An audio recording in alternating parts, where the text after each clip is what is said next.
Hello girls, BA final year. हम पढ़ रहे हैं हमारे first paper poetry. Okay, poetry के फर्स्ट पेपर में हम पढ़ रहे थे। हमारे फर्स्ट पेपर के अंदर 3 पोएट हैं, कालिदास, भवभूति और भर्तृहरि। प्रीवियस क्लास में हमने पढ़ा कालिदास जी के बारे में, इंट्रोडक्शन पढ़ा एंड फिर पोयम का हमने इंट्रोडक्शन पढ़ा, फिर एक स्टेंजा जो है वो उनका उसका एक्सप्लेनेशन हमने पढ़ा। ठीक है, मैं आपको दिखा देती हूँ। इसके अंदर आपके पास जो ये है आपके, हमने ये वाला हमने प्रीवियस क्लास में पढ़ा। फिर हमने भवभूति जी के बारे में पढ़ा, इनका इंट्रोडक्शन पढ़ा है हमने। उसके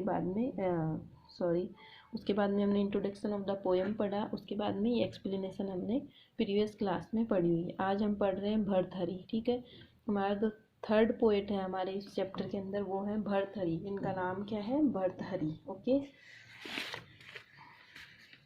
तो मैं आज इनका इंट्रोडक्शन आपको पढ़ा रही हूँ। इसके अंदर आप देख पा रहे हो कि बुक के अंदर आपको इनका इंट्रोडक्शन दिखाया जा रहा है। ठीक है, तो इंट्रोडक्शन हम पढ़ रहे हैं। तो सबसे पहले इंट्रोडक्शन में हम क्या करते हैं, पोएट के बारे में या पोएट के ऑथर के बारे में हम डिटेल से उनकी पढ़ाई करते हैं, कि उनके बारे में हम जानते हैं कि वो कहाँ से हैं और उनके वर्क्स वगैरह क्या हैं, उन्होंने उनका योगदान क्या रहा है पोएट्री में, तो वो हम पढ़ते हैं। तो ठीक है, तो introduction to the poet Bhartrihari. ठीक है, भर्तृहरि नाम है इनका। ये Bhartrihari lived in the latter half of the 5th century.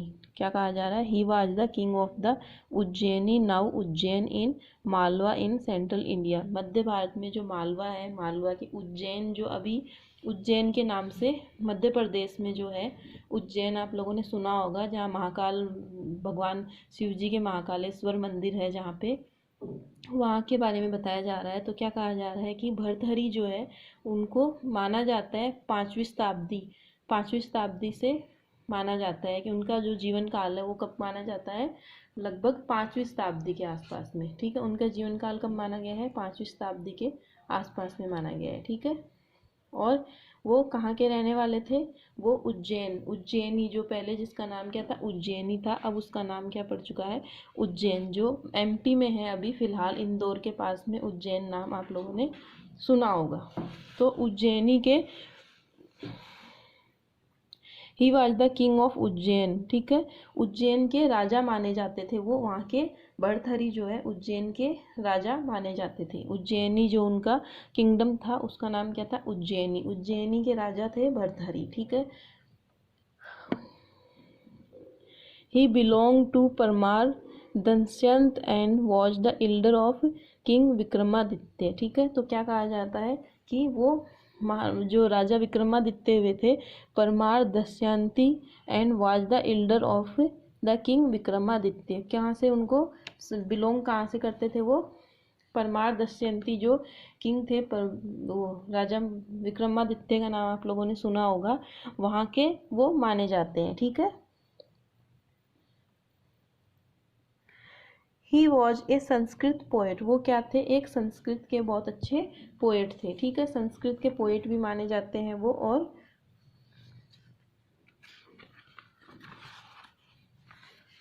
Elder of the Kings Vikramaditya. तो क्या कहा जा रहा है कि विक्रमादित्य जो हुए थे, राजा विक्रमादित्य के बड़े भाई माने गए थे वो। एक तरीके से कहा जाता है कि उनके बड़े भाई थे वो, इल्डर ऑफ विक्रमादित्य, और वो संस्कृत के पोएट थे।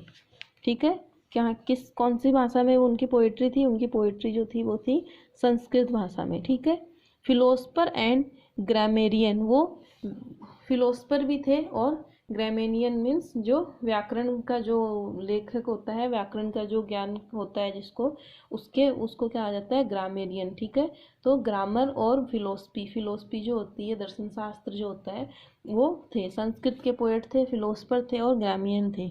ठीक है, ही wrote on good behavior, ethics and morality। उनका जो लिखावट थी वो, उनका आचरण क्या था? बहुत ही अच्छे आचरण पे और उन चीज़ों से वो संबंधित थे। उनकी लिखावट जो उनके वर्क्स थे वो बहुत अच्छे लिखते थे, वो बहुत अच्छे। मॉरलिटी जो थी, मॉरल्स मिलता था उसमें, कुछ ना कुछ ज्ञान भरा हुआ होता था उनके काव्य के अंदर। ठीक है, ही was a great scholar, poet and lover of poetry. वो काव्य के बहुत ही ज़्यादा प्रिय थे उनका काव्य, पोयम वगैरह लिखना और इस तरीके की काव्य रचनाएं करना उनको बहुत ही ज़्यादा प्रिय थी, बहुत ही ज़्यादा प्रिय हुआ करती थी। He was a top grammarian, moralist and love of nature. वो ये व्याकरण करता थे, वो मॉरलिस्ट थे, उनके जो पोएम थी उनमें मोरल मिलता था, कुछ ना कुछ उनमें ज्ञान होता था। और नेचर के वो क्या थे, प्रिय थे, नेचर के बहुत ज़्यादा प्रकृति प्रिय थे, एक तरीके से प्रकृति के बहुत ही नज़दीक हुआ करते थे। He was very gorgeous, generous and kind of his subject. अपने सब्जेक्ट में, अपने कार्य में वो बहुत ही दयालु थे, वो राजा थे और बहुत ही दयालु टाइप के वो क्या थे, राजा थे। He was the shining star of the Indian culture. भारतीय कल्चर जो है, भारतीय संस्कृति के वो एक उगते हुए स्टार की तरह थे, मतलब एक तारे की तरह थे, जो हमेशा चमकता रहता है, उस तरीके के वो तारे की तरह थे। He was the exponent of the moral principles. His work present ideals of human being and will be a source of inspiration of the to the people for all time to come. कहा जाता है कि उनके जो काव्य हैं, उनके जो वर्क्स हैं, उनमें मानवता भरी हुई है और ह्यूमंस के प्रति वो काफ़ी कुछ सीखने लायक है, जो आने वाले टाइम में हम लोगों को, पीपल्स को काफ़ी कुछ सिखा सकती है। आगे, his popularity known to have been a king who renounce the worldly pleasure and went to the forest to live when he had discovered his queen Pingala's infidelity. ठीक है, तो क्या कहा जाता है कि सर्वमान्य रूप से ये जाना जाता है कि वो एक तरीके से बहुत ही अच्छे राजा थे, जो प्रकृति के और जो जंगलों के उनके प्रति उनका, जब वो जंगल में जाते हैं, lived for when he had, जो डिस्कवर्ड, अपनी रानी मिलती है उनको, उनकी जो रानी थी वो जंगल में उनको प्राप्त होती है, जब वो जंगल में सैर करने के लिए गए थे। ठीक है, जब वो वन में चले जाते हैं तो उनको वहाँ पे उनकी मुलाकात होती है, जो उनकी रानी होती है उसके साथ उनकी मुलाकात होती है। ठीक है, यहाँ तक आप लोगों को समझ में आया। आगे क्या है, भर्तृहरि's वर्क्स। ठीक है, भर्तृहरि फेमस वर्क आर नीति संकट। ठीक है, नीति शतक, सॉरी नीति संकट नहीं है, नीति शतक उनका जो फेमस वर्क था, प्रसिद्ध उनकी जो रचनाएं थी, उनमें सबसे फर्स्ट जो है वो क्या है, नीति, आपको जो याद करना है वो है नीति शतक। ठीक है, दूसरा उनका है श्रृंगार शतक, श्रृंगार शतक, सिर्फ आप नाम याद रख लेना इनका, श्रृंगार शतक। तीसरा उनका है वैराग्य शतक।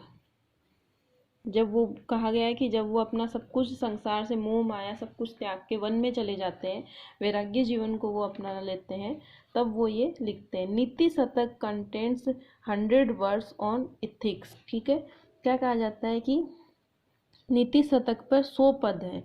नीति शतक में नीति पर, नीति मीन्स जो होते हैं लॉ, ठीक है, लॉ जो होता है उसके ऊपर लगभग उन्होंने कितने वर्ड्स लिखे हैं, 100 पद। पद मीन्स जो होते हैं पद्यांश जिसको बोलते हैं, उसको पद बोलते हैं, तो लगभग 100 पद उन्होंने लिखे हैं।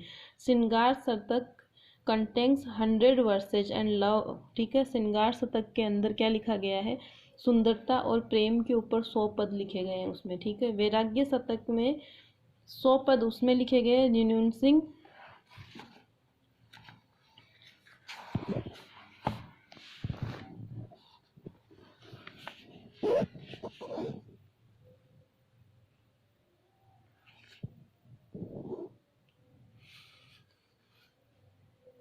these words। ठीक है, renouncing these words, Bhartrihari has describe friendship, altruism, love of justice and knowledge. ठीक है, इसमें क्या लिखा गया है कि उन्होंने मतलब प्यार, प्रेम और त्याग और इन सब के ऊपर उन्होंने ये लिखे हैं। Disease, old age and fear lead, बीमारियां और बुढ़ापा, जिस तरीके से भय और ये सब चीज़ें हमें अपने जीवन में हम इन चीज़ों को फेस करते हैं, तो इन चीज़ों से मुक्ति पाने के लिए हम क्या करते हैं, मुक्ति पाने के लिए उन्होंने जो लिखा है लास्ट वाला उनका जो वैराग्य जीवन प्राप्त करना, मतलब इन चीज़ों से मुक्ति पा लेना। The inner Joy of real Joy, क्या कहा जा रहा है कि उनका कहना है कि जो आंतरिक जो संतुष्टि है वो ही असली संतुष्टि होती है। द वर्ल्डली प्लेजर आर एम्फेरियल, the language of Bhartrihari's verse is liquid and have effective beauty, कहा जा रहा है कि उनके जो लेखक के अंदर जो है ब्यूटी वर्ड्स, उनके काव्य के अंदर क्या दिखाया गया है, बहुत ही सुंदर तरीके से उनको, मतलब सरल और प्रभावकारी तरीके से उनकी कविताएं और सरल भाषा में लिखी गई है। तो हम क्या पढ़ रहे हैं अब, introduction to the poem stanza 3। ठीक है, हम आज इस वीडियो के अंदर सिर्फ एक स्टेंजा पढ़ेंगे जो 3rd नंबर का स्टेंजा है, आप लोगों को दिखाई दे रहा है इसमें। ठीक है, of what use is the poet's poem, of what use is the bromance dart, ठीक है, unless another sense real when it strict acquiring in the heart।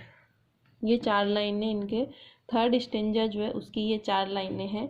तो 3rd स्टेंजा का इंट्रोडक्शन द पोएम में हम पढ़ रहे हैं, stanza 3।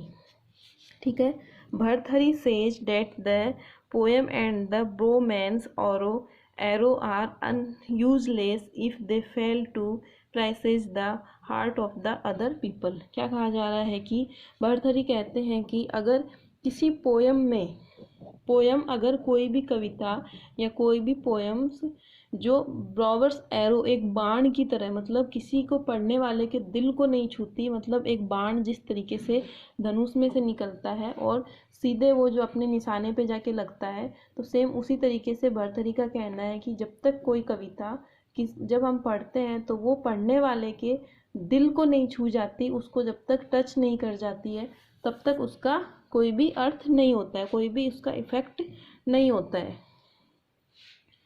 The effect of a poem on the reader should be just like the effect of an arrow which pierces heart। क्या कहा जा रहा है कि कविता का जो इफेक्ट है, कविता का जो प्रभाव है, किसी भी काव्य का प्रभाव पढ़ने वाले के, रीडर के, be just like the effect, वो उस तरीके का इफेक्ट होना चाहिए जिस तरीके से धनुष में से बाण निकलती है और बाण निकल के हृदय को छू जाती है, हृदय को टच कर जाती है। कहने का अर्थात मतलब ये है कि जब तक हम कोई काव्य, जब तक हम कोई पोयम पढ़ रहे होते हैं तो हमें तब तक, जब तक वो हमारे दिल को नहीं छूती है तब तक उसका कोई भी अर्थ नहीं होता है, उसका कोई भी मतलब नहीं होता है, उसका कोई सेंस नहीं होता है, वो सेंसलेस होती है एक तरीके से। ठीक है, क्या है आगे, real success of a poem और an arrow lies in moving over sense by sticking in the heart. क्या कहा जा रहा है कि रियल सक्सेस, असली सफलता एक किसी कविता की हो, चाहे किसी एक बाण की हो, धनुष से निकले हुए बाण की, असली सफलता तब है जब वो बाण अपने निशाने पे जाके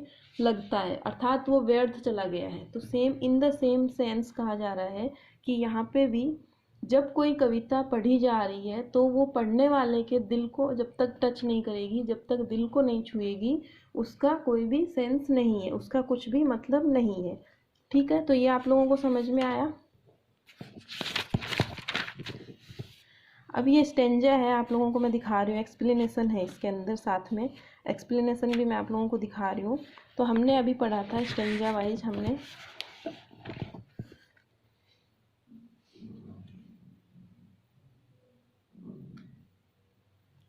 If learned critics publicly decried, sorry नीचे वाला है, of what use is the poet's poem, of मतलब कि क्या, what use क्या उपयोग है, poet's poem कवि के कविता का, of what use the browers of dart, dart means होता है बाण और धनुष, ब्रोमेंस, डार्ट मीन्स, ब्रोमेंस होता है धनुधारी, जिसके पास धनुष है उसको कहा जाता है।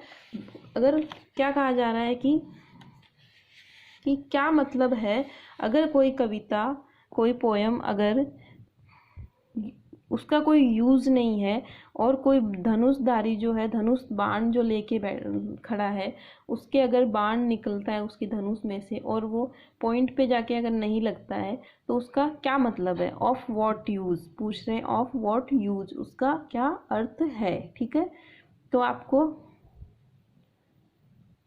ब्रोमेंस मीन्स होता है धनुधारी, डार्ट मीन्स है बाण, एरो। ठीक है, use unless another sense real what is sticks yearning in the heart. Yearning means होता है कांपते हुए या और स्टिक्स मीन्स होता है चिपकना, दिल को चिपकाना, दिल के चिपकना। रियल मीन्स होता है चकराना। ठीक है, क्या कहा जा रहा है कि हम देख रहे हैं इसमें हमारे लाइन में क्या लिखा जा रहा है।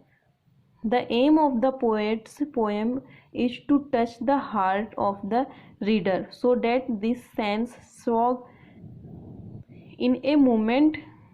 ब्रोमैंस arrow has a similar aim. ठीक है, क्या कहा जा रहा है, aim of a poet's poem, मतलब एक पोएट्स की कवि की कविता का लक्ष्य क्या होता है, to touch the heart of the reader. उसका लक्ष्य होता है कि उसकी जो कविता है वो रीडर पढ़ने वाले के दिल को छुए, पढ़ने वाले को वो उसका एहसास हो कि वो क्या पढ़ रहा है, उस पोएम को पढ़ते ही वो दिल को छू जाए, मतलब कि हम उससे भाव विभोर हो जाए, बिल्कुल एकदम ऐसे लगे कि हमने मतलब उसको महसूस कर लिया है। ठीक है, so that is the senses song in a moment. तो इसलिए अगर वो हमारे दिल को, हमारे हार्ट को छूती है तो उसका कोई सेंस निकलता है, उसका कुछ अर्थ निकलता है। ठीक है, इसी तरह एग्जाम्पल में बता रहे bowman's arrow. Bowman's arrow means धनुधारी, जो धनुष और बाण ले रखा है, जो धनुष चलाते हैं, धनुष और बाण चलाते हैं।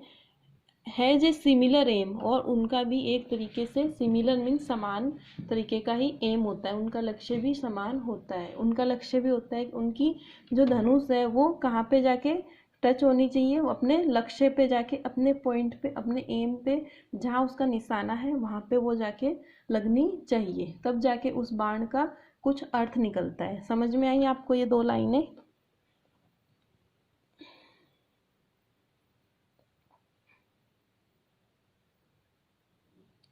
It should pierce the heart by the sticking it to it in a vibrating manner।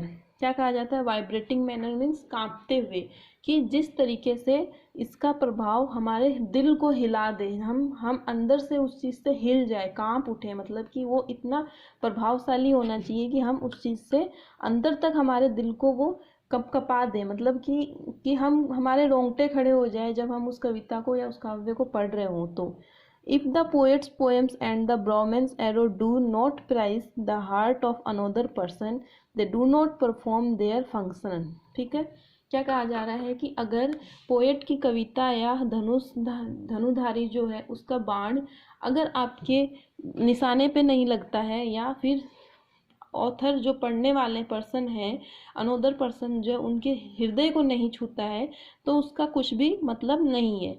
तो they do not perform their functional, इसका मतलब है कि वो अपना काम अच्छे से नहीं कर पा रहे हैं। इसका कहने का मतलब है कि वो अपना काम अच्छे से नहीं कर पा रहे हैं। अब आगे क्या है, real success of A poem और एरो।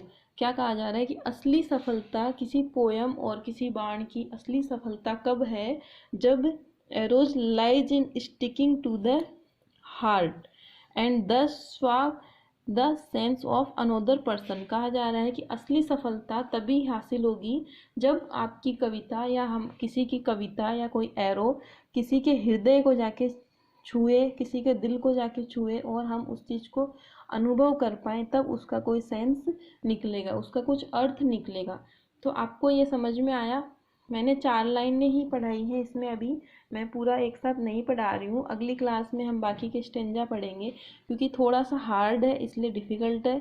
तो पोयम है इस वजह से मैं आपको थोड़े थोड़े करके पढ़ा रही हूँ। तो आपको समझ में आया कि आज की क्लास में मैंने क्या पढ़ाया, कि एक कविता का महत्व बताया गया है इसमें। ठीक है, क्या बताया गया, काव्य का महत्व क्या है। जिस तरीके से हम कुछ पढ़ रहे हैं और हमने पढ़ के उसको बंद करके हमने रख दिया, लेकिन उसका कुछ अर्थ है हमारे जीवन में हमने कुछ हासिल ही नहीं किया, तो उसका कुछ वो सेंसलेस है, वो मतलब एक तरीके से टाइम वेस्ट करना हो गया हमारा। तो इन द सेम मैनर यहाँ पे कहा गया है कि एक पोयम हो, तो एक पोयम को किससे तुलना की गई है यहाँ पे, बाण से। ठीक है, जो बाण होता है, धनुष से जो बाण निकलता है उससे उसकी तुलना की गई है। कहा गया है कि जिस तरीके से बाण अपने, हम धनुष चलाते हैं तो उसमें से जो बाण निकलता है, तो वो जिस तरीके से लक्ष्य पे नहीं जाके अगर वो व्यर्थ चला गया तो वो क्या हो गया, मतलब बेकार हो गया, उसका कोई अर्थ नहीं है। तो इसी तरीके से एक पोयम अगर कभी लिखी जा रही है तो पढ़ने वाले को वो अगर अच्छी नहीं लग रही है, पढ़ने वाले को वो दिल को ही नहीं छू रही है, तो उसका मतलब है कि उस पोयम का कोई भी मतलब नहीं है, उसका कोई लॉजिक नहीं है। तो हमने आज की क्लास में हमने क्या देखा, हमने सबसे पहले भर्तहरि जी के बारे में पढ़ा। आपको मैं इसकी फ़ोटो सेंड कर दूंगी, आप पढ़ लेना डिटेल से इनके बारे में। तो हमने भर्तहरि जी के बारे में पढ़ा, क्योंकि ये क्या है कि पहले के पोएट रहे हुए हैं, तो इनका क्या है, पहले के पोएट हैं तो इनकी कोई एग्जैक्ट डेट नहीं है इनके बर्थ की कि भाई इस टाइम पे ये जन्मे थे। एक अनुमान लगाया गया है, क्योंकि पहले 5वीं शताब्दी और 7वीं शताब्दी, जिस तरीके से इनमें शताब्दियाँ वर्णन की गई है, तो उसके अकॉर्डिंग ये एक अनुमान लगाया गया है कि ये उस शताब्दी में हुए थे। तो महाराजा विक्रमादित्य हुए थे तब 5वीं शताब्दी की बात है ये, जो बहुत पहले की बात। अभी हमारे चल रही है 20वीं-21वीं शताब्दी में हम चल रहे हैं। तो आप लोगों को समझ में आया किस तरीके से इसमें हमने ये इंट्रोडक्शन पढ़ा। पहले हमने भर्तहरि जी के बारे में, इंट्रोडक्शन आपका पूरा आपके सामने है। अगर आपको कुछ चीज़ इसमें नहीं समझ में आ रही है तो मैं आपको फिर से रिवाइज करवा दे रही हूँ। इसमें आपको ज़्यादा कुछ नहीं करना है, इसमें आपको क्या देखना है, Bhartrihari is lived in a century, कौन सी है, 5th सेंचुरी। मेन जो आपको बता रही हूँ वो कौन सी, इसमें 5th सेंचुरी है। और कहाँ के राजा माने जाते हैं ये, उज्जैनी, ठीक है, किंग ऑफ उज्जैनी, जो अभी उज्जैन नाम से है, मध्य प्रदेश में उज्जैन नाम से जाना जाता है। थर्ड इसमें क्या देख रहे हैं कि ये क्या माने जाते हैं कि महाराजा विक्रमादित्य के बड़े भाई थे, कहा जाता है कि ये बड़े भाई थे, महाराजा विक्रमादित्य के बड़े भाई थे। और संस्कृत के बहुत ही अच्छे ये पोएट रहे हुए हैं, फिलोसफर हैं और ग्रामेनियन है, ठीक है। ये 3 चीज़ आपको इसमें ध्यान रखनी है, ठीक है। बाकी ये सब आपको कुछ ध्यान नहीं रखना है। इनकी जो क्वीन थी उसका नाम था पिंगाला, ठीक है।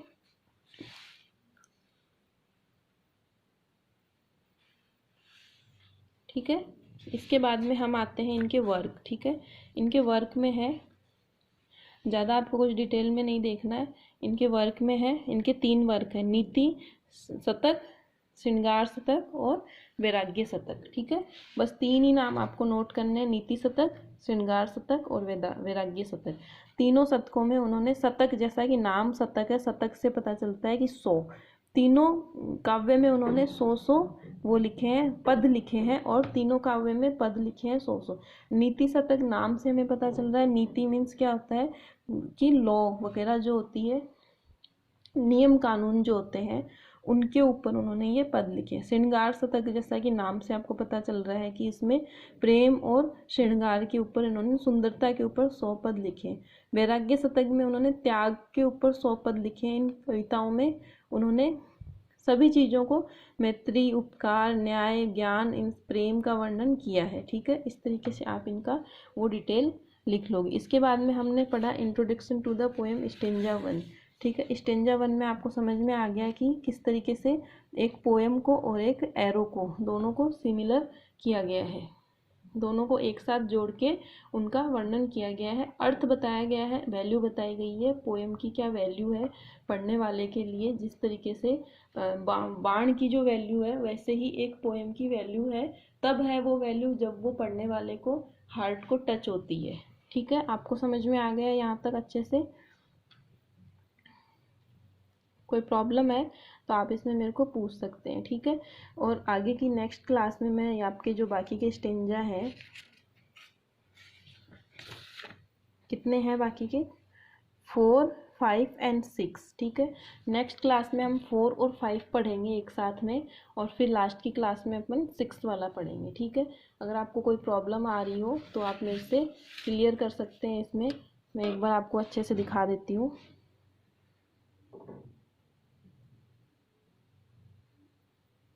ये आपका फर्स्ट चैप्टर है, poetry always worth when it's old, Kalidas, Bhavabhuti and Bhartruhari, तीनों का है। कालिदास जी का पहला है, 4 पद का एक स्टेंजा है, 4 लाइनों का स्टेंजा है जो हम पढ़ चुके हैं।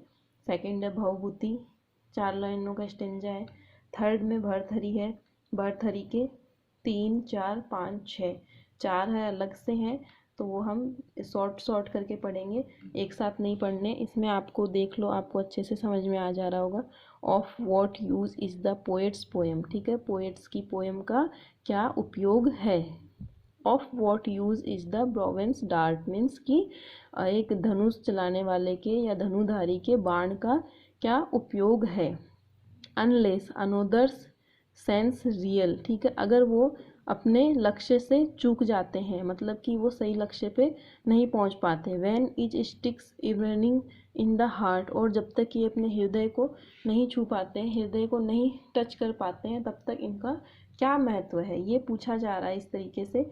तो इस तरीके से ही पोएम का एक क्या महत्व है। जब तक हम, मान लो कि हमने पोएम पढ़ी और हमने पढ़ के हमें इंटरेस्टिंग ही नहीं लगी, हमें कुछ समझ में ही नहीं आया, तो वो यूजलेस है, वो लिखने का उसका कोई मतलब ही नहीं है।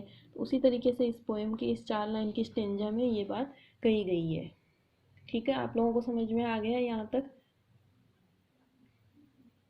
नेक्स्ट क्लास में हम आगे का पढ़ेंगे। ओके, तो आज की क्लास में यहीं पे फिनिश कर रही हूँ। Take care and bye bye.